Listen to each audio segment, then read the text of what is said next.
So in this exercise, we're going to show how the ToPCAT algorithm is used internally to generate a surface roughness raster when adding an associated surface to the map through the associated surface tab. So the data that we're going to use here is in this folder here in exercises. We have M ToPCAT roughness, and then we'll go to TLS flume exercise.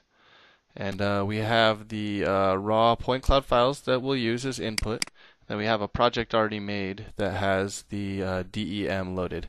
So I'm going to open up that project. If I go to project, open GCD project, and we'll make sure that I'm in the right folder here. Exercises, ToPCAT roughness, TLS flume, exercises. Yep, that's the one. So we'll see that we already have 3 DEM loaded. But they do not have any associated surfaces. So just to get an idea of the data that we're working with, we'll take a look at these. So it looks like the cell size that we're working with is 1 centimeter, and that'll be consistent for all of them. So there's a number of ways to access the associated surface tab or generator. We have this here. I'll show you both ways. So if I navigate to the Associated Surface tab and click the Add button, this menu here will pop up. And here we have the option to browse and choose an existing raster that we've covered in other exercises. We can make a slope in degrees raster, a slope and percent rise, a point density raster, and then finally calculate a surface roughness raster from a space delimited point cloud file. So that's all we're going to be doing in this exercise. So I'll click there. And we're going to navigate to the raw point cloud that is contained in our exercises folder. So if we back out here to exercises right before our GCD project, we have TLS flume run 1 points. That's the DEM that I'm working with now. So I'm going to go ahead and add that. And just to stay consistent, I'm going to keep the cell or the sample window the same size as the resolution that I'm using for my DEM.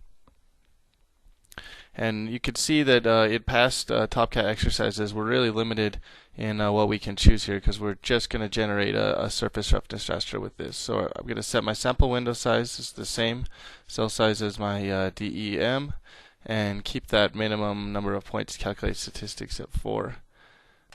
And go ahead and click OK. Then I'll bring me back to this menu. I'm going to be kind of explicit and say run 1 roughness. And then for the type, I have a number I can choose from, but because I'm generating a roughness raster, I'm going to select roughness. Then I'll go ahead and click OK.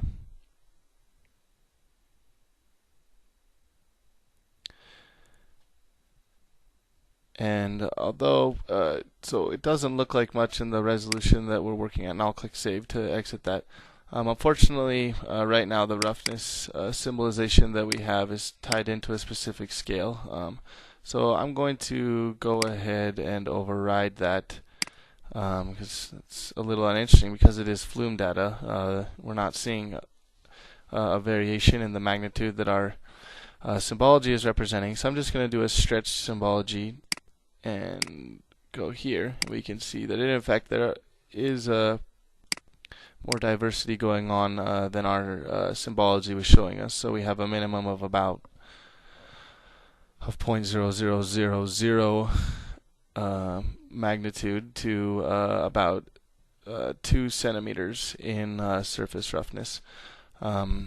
So I'm going to run through this in a different way. Well, we'll just access the add associated surface in a different way. So for run 2, I'll go ahead and click add associated surface by right-clicking below the DEM that I'm working with.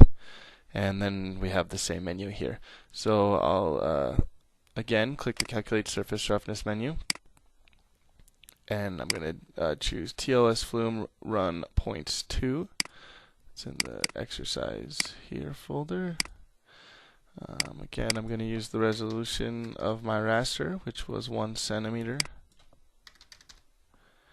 And I'm going to keep that at 4. If for whatever reason I wanted to have more statistical power, or only use cells that had, say, 15 points. I could up that, but I think 4 is a sound number to calculate the locally determined standard deviation.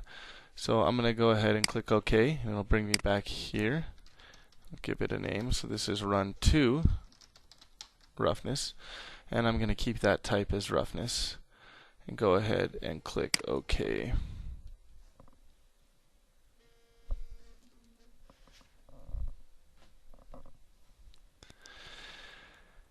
And so again, I'm going to switch that scale just so we can see a little more.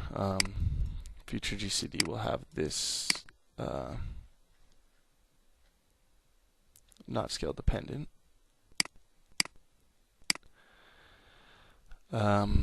If for whatever reason you were to unaccidentally not say it was a roughness raster, you can go and right click an associated surface and click those properties and give it the correct type. And so it's as simple as that. I'm just going to run through quickly and create this for the final TLS flume run. So I'm just going to do this a bit more quickly. Points here. Set at the same size as cell resolution of the DEM I'm working with. Hit OK.